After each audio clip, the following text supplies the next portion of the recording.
Now as we have calculated that the mean of absolute difference is 0.88 which is minimum, तो इस तरीके से हम देख सकते हैं कि जो भी सेंट्रल टेंडेंसी होती है, तो central tendency is closest to all data.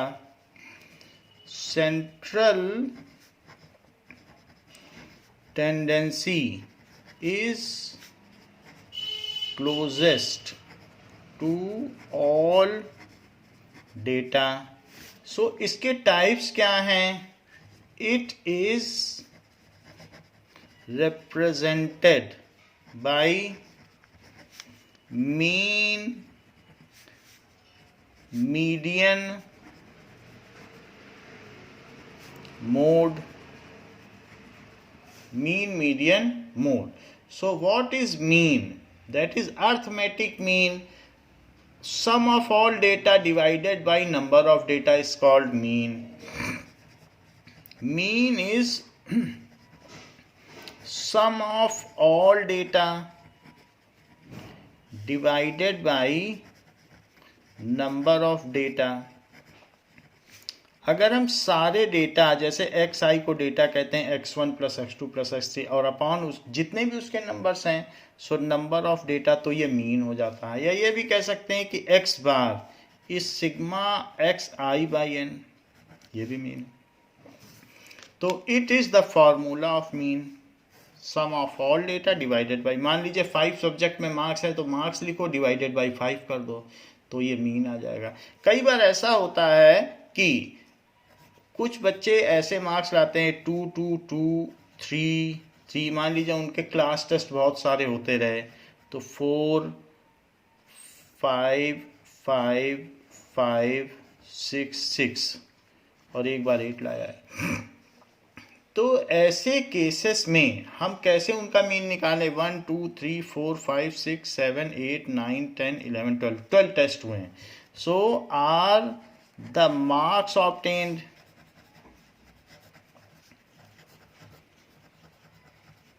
by student in out of 10 in 12 class test, तो ये 10 में से पाया है. out of 10 marks in 10 class 12 class test, 12 test हुए हैं तो उसमें इतने नंबर उसको मिले हैं.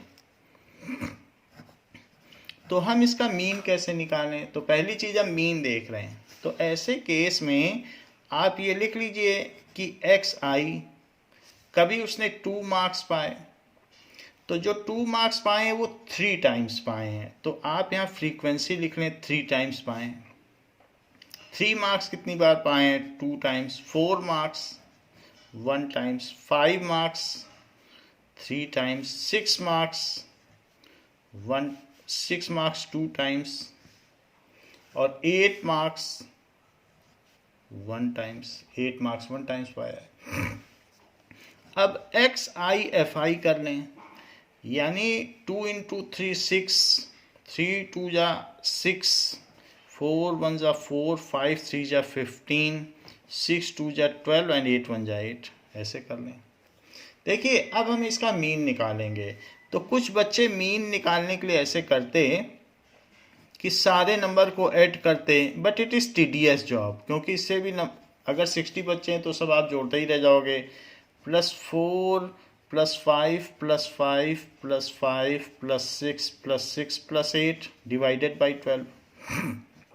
इससे भी किया जा सकता है. लेकिन दूसरे बच्चे ने क्या किया कि 2 मार्क्स 3 टाइम्स आए हैं तो 2 इंटू 3 कर दिया. जब 2 + 2 + 2 करना है तो 2 इंटू 3 वो ज़्यादा अच्छा है, 2 इंटू 3 कर दो. 3 मार्क्स 2 टाइम्स आए हैं तो उसने क्या किया, 3 इंटू 2 कर दिया. 3 + 3 क्यों करें, जितनी बार आए हैं तो 3 इंटू 2. 4 है तो 4, 4 इंटू 1, 5 इंटू 3 और 6 इंटू 2 और +8 इंटू 1 और डिवाइडेड बाई 12. ऐसा भी किया जा सकता है. तो इसलिए कितने मार्क्स कितनी बार आए हैं। हम अगर 10 बार आते तो क्या 2 10 टाइम्स जोड़ते ही रहते हैं, उससे अच्छा मल्टीप्लाई कर दो तो वही चीज़ आ जाएगी। तो इसलिए जब भी अगर आपका ऐसा डाटा हो, ग्रुप्ड डिस्ट्रीब्यूशन टेबल है और लेकिन ये डिस्क्रीट है क्योंकि इंटरवल नहीं है, above table is discrete data for grouped distribution table, discrete data of grouped, grouping तो की है, distribution table। तो ऐसे केस में जो x बार निकालना है तो xi पहला नंबर और वो कितनी बार आया है, तो x1 f1 plus x2 f2 plus x3 f3, ऐसे करके हम ले चलें जितनी बार भी हो, और डिवाइडेड बाई जितनी फ्रीक्वेंसी हो। अब अगर आप 3 + 2 + 1 + 3 + 2 + 1 करोगे तो यहाँ टोटल कितना आ जाएगा, that is total it is equals to 12। और यहाँ भी टोटल कर लो तो इसमें भी टोटल आ जाएगा कि कितना टोटल है, तो जो भी आएगा उसको देख लिया जाएगा। 6 + 6 12, 13 13 + 15 दैट इज 28, 28 + 12 40, और ये 48 आ गया। तो ऐसे करके और नीचे f1 + f2 + f3 ऐसे कर लिया जाता है। यानी ये फ्रीक्वेंसी 3 टेस्ट में इतने आए, 2 टेस्ट में तो नंबर ऑफ टेस्ट आ जाएंगे फ्रीक्वेंसी से, और ये नंबर ऑफ मार्क्स आ जाएंगे मल्टीप्लाई हो गए। तो जो x बार है it is sigma xi fi, आई तो उतने टाइम्स है जितने आपके डेटा हैं उतने टाइम्स हो जाएंगे। सिग्मा का मतलब सम, ये सम है उसको सिग्मा कहते हैं, इसको this is Greek word, it is sigma, और अपॉन सिग्मा fi, ये चीज़ यही है सबका सम। तो x बार का ये फार्मूला बनता है। This is the mean of data जो हमने अलग किया है। Now similar is the question with us. तो हमारी बुक में एक पहला क्वेश्चन दिया हुआ है, एग्जाम्पल 1। एग्जाम्पल 1 में क्या दिया गया है, there are 30 students of class 10th in a certain school in mathematics paper consisting of 100 marks are presented in table below. Find the mean of the marks obtained by student। तो 10 marks 20 marks जितने जितने marks आए, ये कोई ऐसे नहीं किया गया कि कंटिन्यूस डेटा बनाया गया हो, बस ये डिस्क्रीट डिस्ट्रीब्यूशन टेबल है। तो ग्रुपिंग तो की गई है बट डिस्क्रीट है, क्योंकि यहाँ पर एक क्लास इंटरवल नहीं है कि 0 से 10 मार्क्स, 10 से 20, 20 से 30 ऐसे नहीं बनाया गया, जितने जिसके मार्क्स हैं वो लिख दिया गया। नाउ उनके फ्रीक्वेंसी है, जैसे आप देख सकते हैं 40 मार्क्स 4 स्टूडेंट्स के हैं, ऐसे देख सकते हैं 64 स्टूडेंट्स के हैं। तो हम इसका मीन निकालेंगे। मार्क्स ऑब्टेन्ड को xi कहा जाएगा।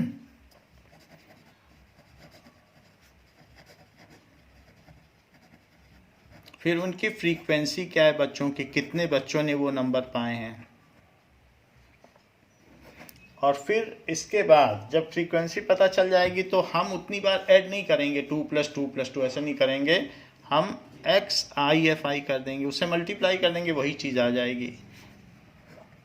Now 10 marks 20 marks 36 marks 40 marks 50 marks 56 marks, 60 marks, 70, 72, 80, 88, 92 and 95 ऐसे मार्क्स मिले बच्चों को। अब वो 10 मार्क्स कितने बच्चों के आए हैं उसको आप देख लें।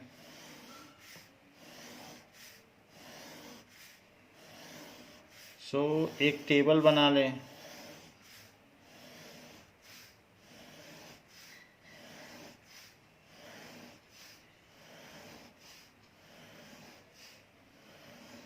ये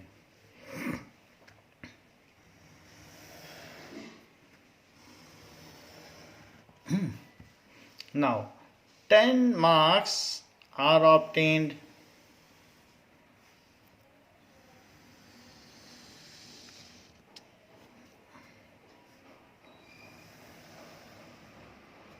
by one student. तो 1 1 3 4 3 2 4 4 1 1 2 3 1।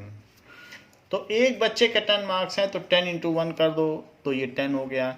20 मार्क्स एक बच्चे के हैं तो 20 into 1 x1 f1 x2 f2, जैसे ऊपर फार्मूला है x1 f1 x2 f2 वही कर रहा हूँ। तो x2 f2 दैट इज 20। अब 36 को 3 टाइम्स लिखो, 36 प्लस 36 प्लस 36, तो वो टीडीएस होगा, इससे अच्छा मल्टीप्लाई कर लो तो 108।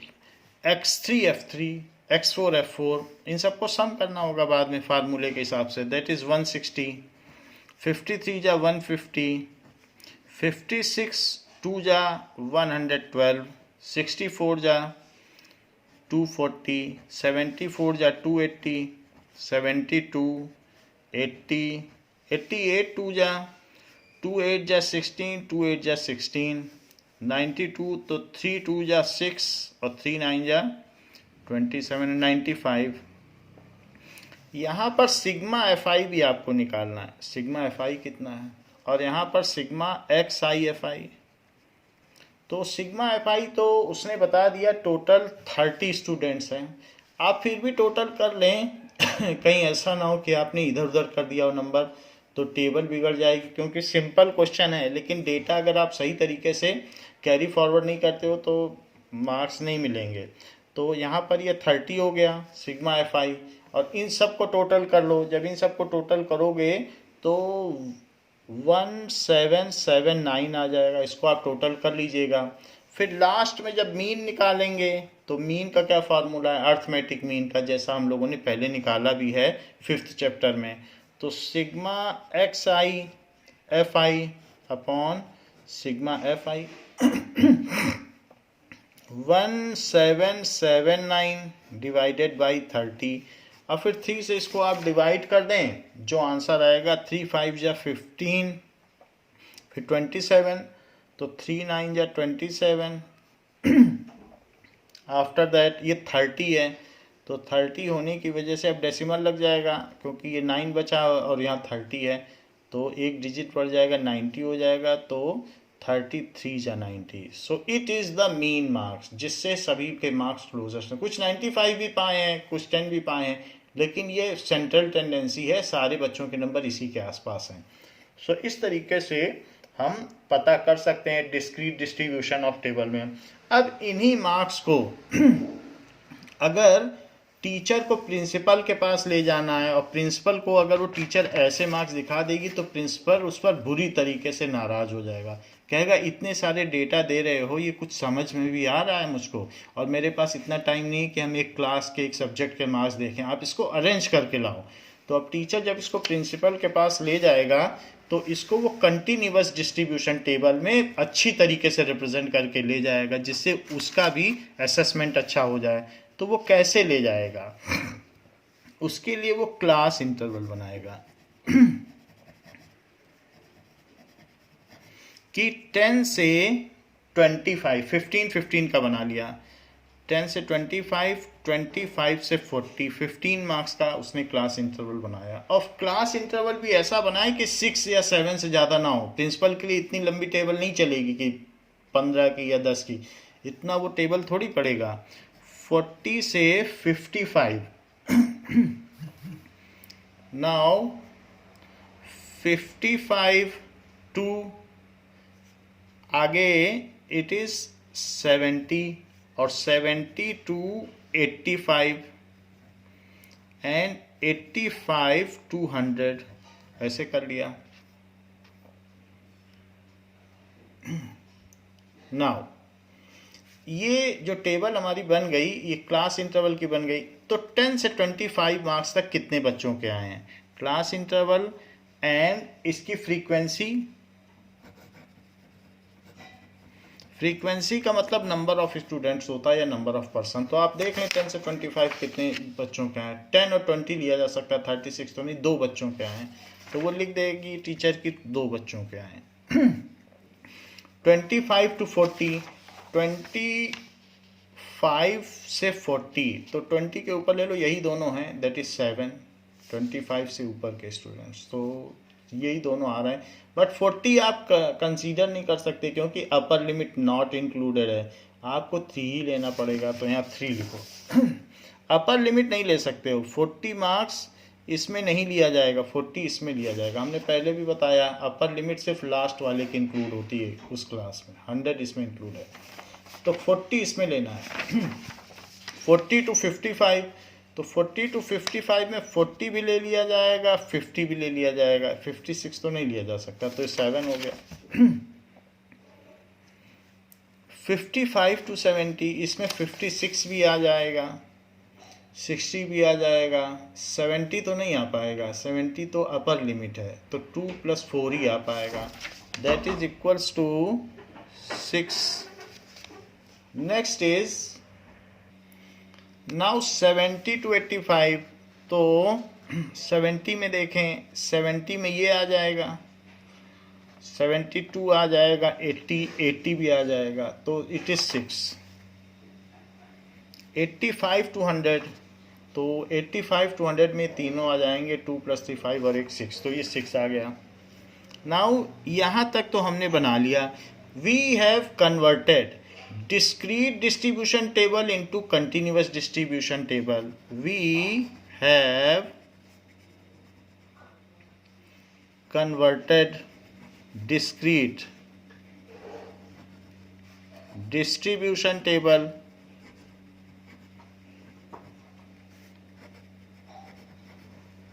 to continuous distribution table. लेकिन अब हम क्या कहेंगे कि जो 2 बच्चे हैं उनके कितने नंबर हैं, ना 10 बोल सकते ना 25, तो हम कहेंगे 2 बच्चों के जो नंबर हैं वो इसके ठीक बीच वाले नंबर हैं, तो वो क्लास मार्क निकालनी पड़ेगी कि इसका मिड पॉइंट क्या है। न कम बोल सकते हैं ना ज़्यादा बोल सकते हैं, तो मिड पॉइंट निकालना पड़ेगा, वही एक्सआई बनेगा। तो इस चीज़ के लिए आप फिर से लिखें class interval, class mark and frequency. So class interval 10 से 25, ये तो मार्क्स हो गए क्लास इंटरवल, इसका मिड पॉइंट निकालो, तो lower limit plus upper limit by 2, 10 + 25/2, that is 35/2, that is 17.5। ऐसे सब में निकालो। 25 to 40, वैसे 15 की क्लास इंटरवल है, तो इसमें 15 ऐड कर दोगे तो अगला पॉइंट आ जाएगा। 15 अगर आप ऐड कर पाएँ तो 15 ऐड करने से बड़ा आसान है। सो इट इज़ 32.5, तो इसका मिड पॉइंट निकालना बहुत आसान है क्योंकि हमें मालूम है ये रेगुलर यूनिफॉर्म क्लास विड्थ है, तो आप 15 ऐड करते जाओ तो वही आ जाएगा। और अगर आपको ये इजी नहीं लगता है तो आप ये कर लो तो भी वही आ जाएगा। एक निकालने के बाद आप 15 ऐड कर लो, आपकी बात बन जाएगी। 40 to 65, फिर से 15 ऐड कर दो, तो फिर से जब आप 15 ऐड करेंगे तो इट इज़ 47.5। 65 to ना 42 इसमें ऐड करेंगे तो 42 15 ऐड करो, तो 40 से 15 ऐड करेंगे तो 55, फिर 55 से 70, फिर से 15 ऐड कर दो। अदरवाइज ये भी आप कर सकते हो, बार बार आप lower limit plus upper limit by 2, यहाँ पर भी ऐसा करिए। तो 15 ऐड करो ज़रा इसमें, तो 15 ऐड करने पर ये 62.5 आ जाएगा। 15 ऐड कर लें, फिर इसके बाद 70 to 85, तो आपको ध्यान रखना चाहिए जो आपका क्लास मार्क है वो उसके बीच में ही पड़े, ऐसा ना हो क्लास मार्क इससे बाहर चले जाए लोअर और अपर से। फिर से 15 ऐड कर लो, तो 15 ऐड करने पर ये 77.5 आ जाएगा। और फिर उसके बाद 85 टू 100, इसमें फिर से 15 ऐड कर लें, तो 15 ऐड करने पर ये 92.5 आ जाएगा। Otherwise you can manually solve, वो भी ऑप्शन आपके लिए खुला है, वरना 15 ऐड करते चले जाओ। फ्रीक्वेंसी वही रहेगी, दैट इज 2। तो फ्रीक्वेंसी तो हमने निकाल ली है, इसके अलावा क्लास मार्क भी आ गया है। नाउ फ्रीक्वेंसी के लिए हम FI लिख देते हैं, इतना बड़ा लिखने की ज़रूरत नहीं है। तो यहाँ पर फ्रीक्वेंसी है, सो FI कितनी कितनी है, दो बच्चों ने इतने मार्क्स पाए हैं, 3, 7, 6, 6, 6।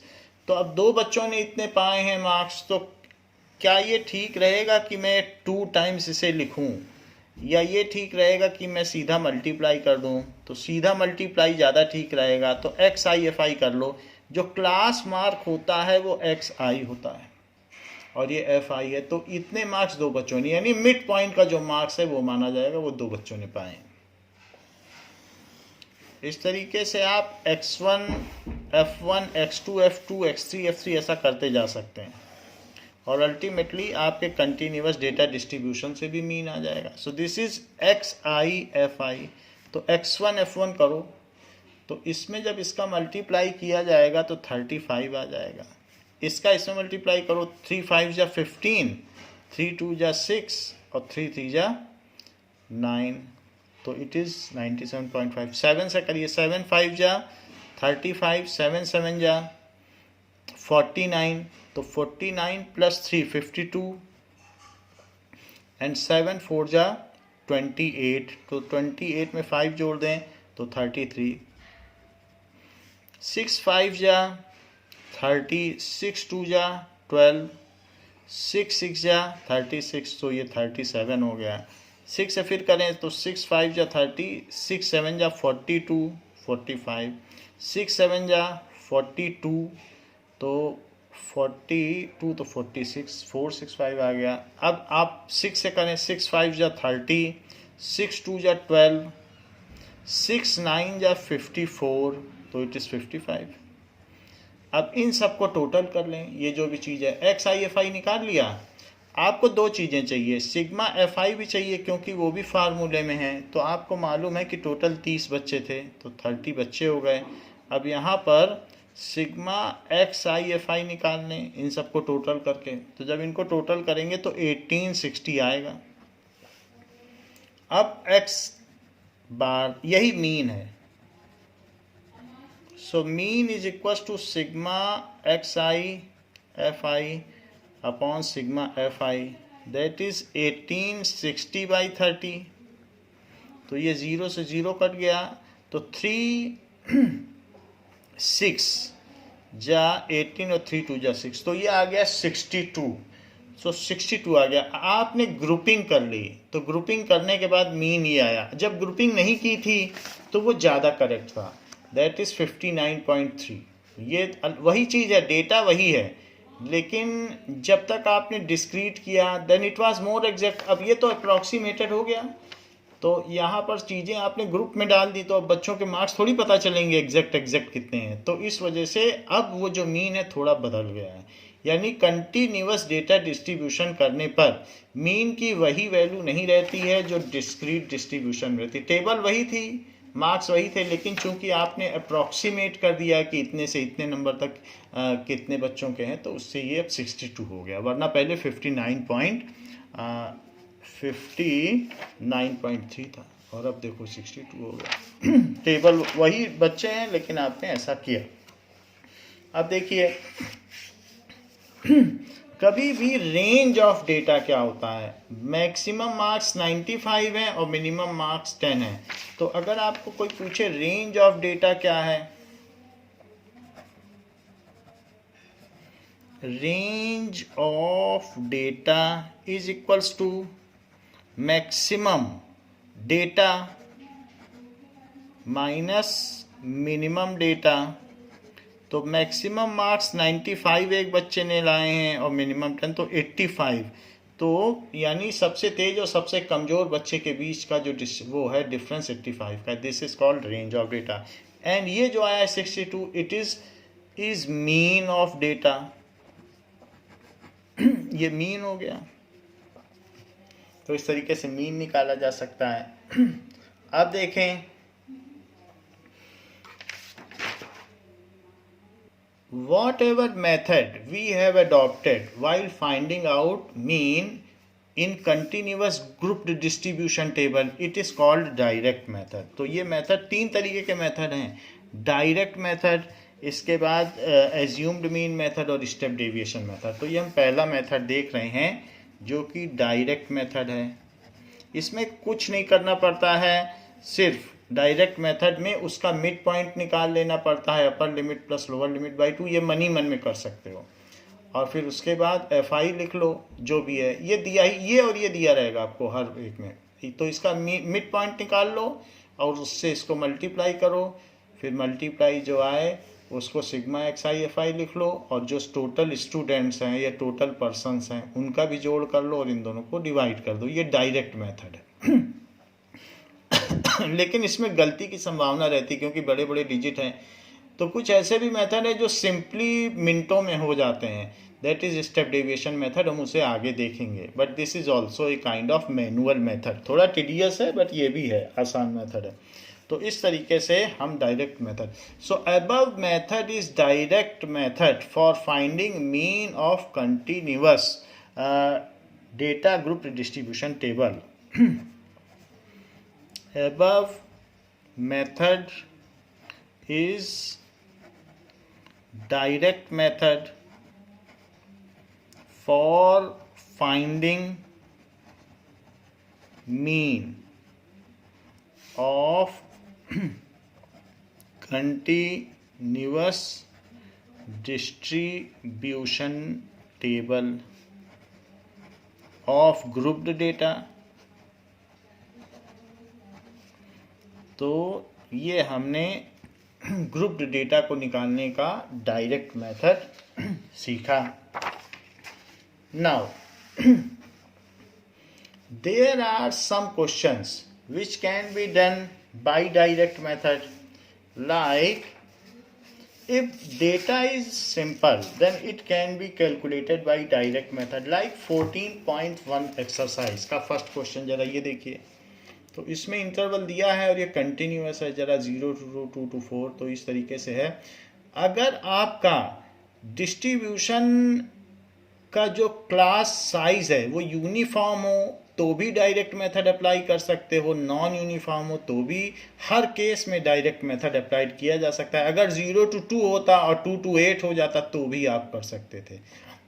डायरेक्ट मेथड में ऐसा कोई कंस्ट्रेंट नहीं है, आप कर सकते हो। तो हम फर्स्ट क्वेश्चन अभी करेंगे कि इतने प्लांट्स हैं और नंबर ऑफ हाउसेस, यानी एक घर ऐसा है जिसमें 0 से 2 प्लांट तक पाए गए, 2 घर ऐसे हैं जिन्होंने अपने घर में 2 से 4 पौधे लगा रखे हैं, एक घर ऐसा है जिसने 4 to 6 पौधे लगा रखे हैं, 3 घर तो ऐसे हैं जिन्होंने 12 to 14 पौधे लगा रखे हैं।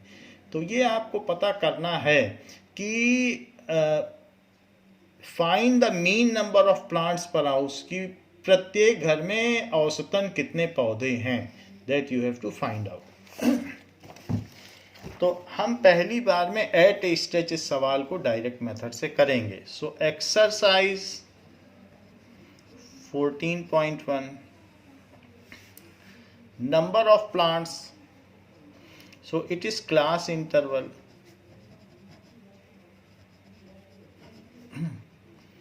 उसको number of plants 0 to 2, 2 to 4, upper limit not included. जो 2 प्लांट्स हैं वो पहले में नहीं इंक्लूडेड है, 0 और 1 प्लांट ही पहले में आ रहा। 4 to 6, 6 to 8, 8 to 12, 8 to 10, 8 to 10, 10 to 12 and 12 to 14। 10 to 12 and 12 to 14। तो ये हो गया क्लास इंटरवल। फिर इसके बाद क्लास मार्क निकालिए, 0 to 2, 0 plus 2 by 2 कितना होता है, दिस प्लस दिस बाई 2, 1। अब सब में टू ऐड करते चले जाइए, वरना आप ऐसे भी कर सकते हैं 2 + 4/2 तो 3 आ ही जाएगा। मैं तो 2 ऐड कर रहा हूँ। That is 3, 5, 7, 9, 11 and 13। ऐड करने से भी आ जाएगा, दोनों को ऐड करो तो इट इज़ 22/2, वैसे भी आ जाएगा। अब क्लास मार्क हमने XI निकाल लिया है कि ये प्लांट्स हैं, कितने कितने घरों में हैं, तो उसको फ्रीक्वेंसी कहेंगे, दैट इज FI। आप चाहें तो इसे नंबर ऑफ हाउस कह सकते हैं, फ्रीक्वेंसी बोलना ठीक है। सो इट इज 1 2 1 5 6 2 3, 1 2 1 5 6 2 3। इसके बाद आप XI/FI निकाल लें। XI/FI तो 1 1 जा 1, 3 2 जा 6, 5 1 जा 5, 7 5 जा 35, 9 6 जा 54, 11 2 जा 22 एंड 13 3 जा 39।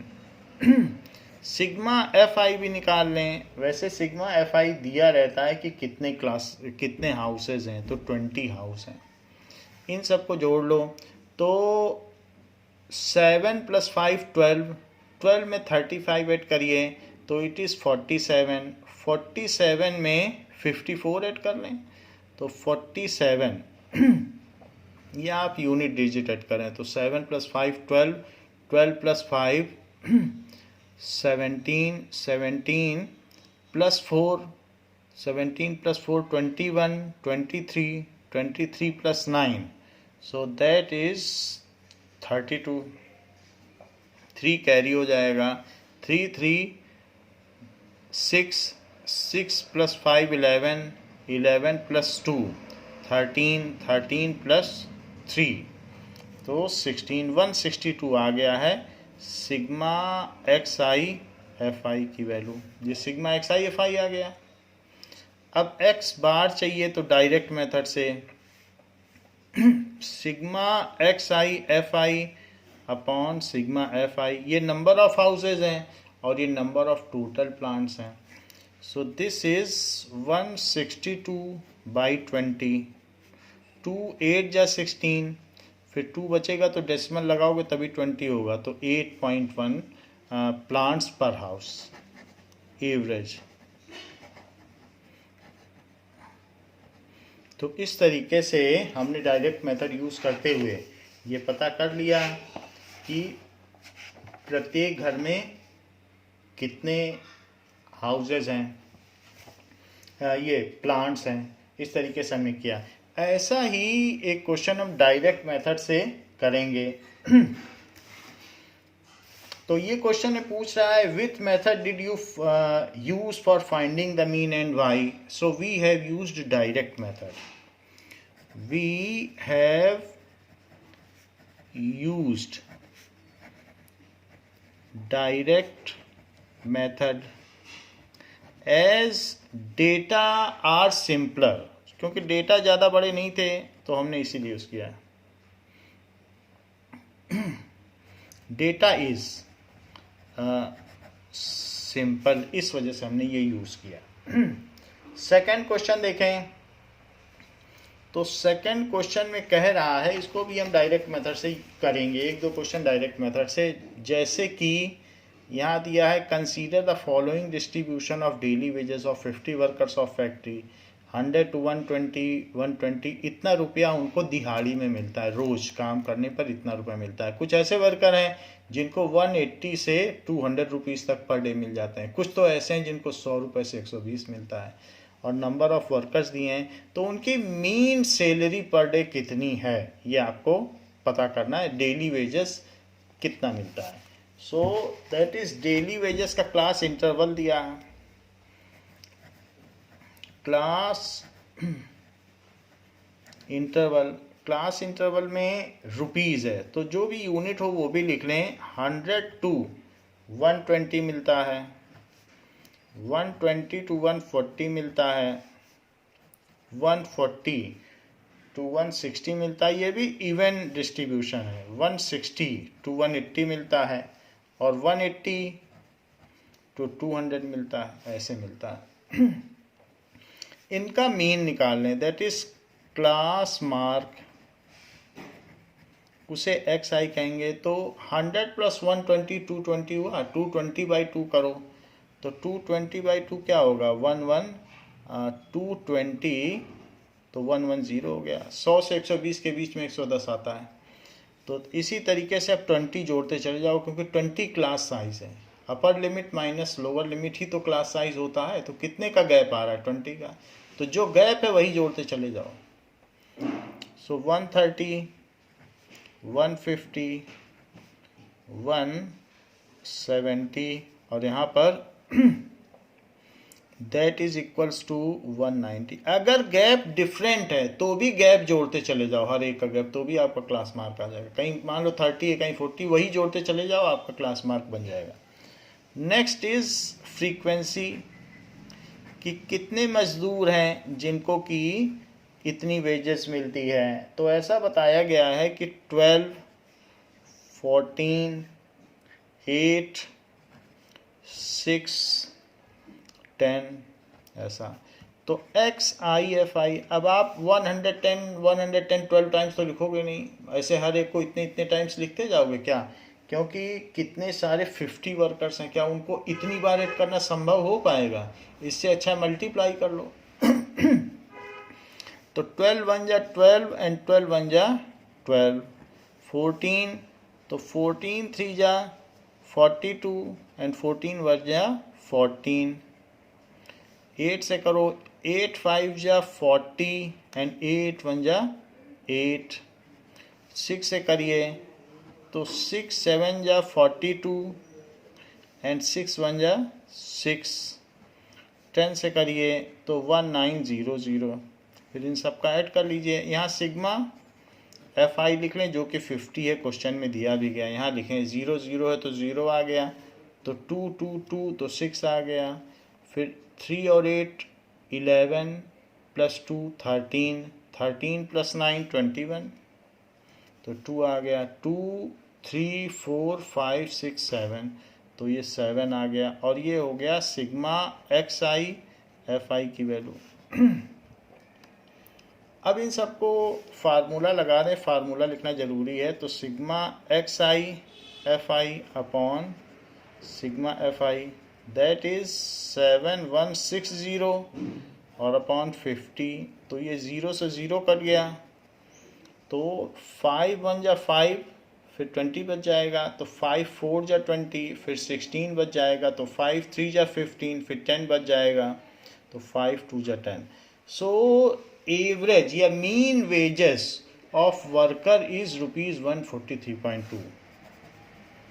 Mean wages of worker is ₹143.2।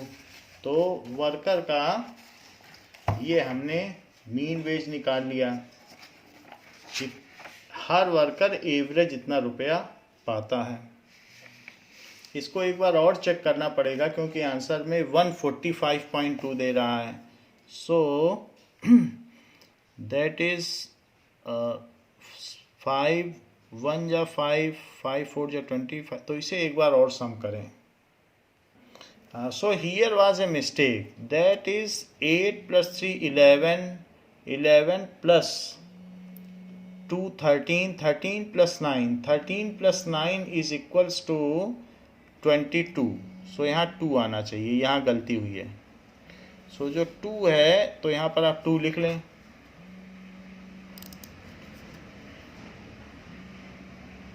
तो 2 करने से ठीक हो जाएगा, यहाँ पर सम करने पे मिस्टेक हो गई है।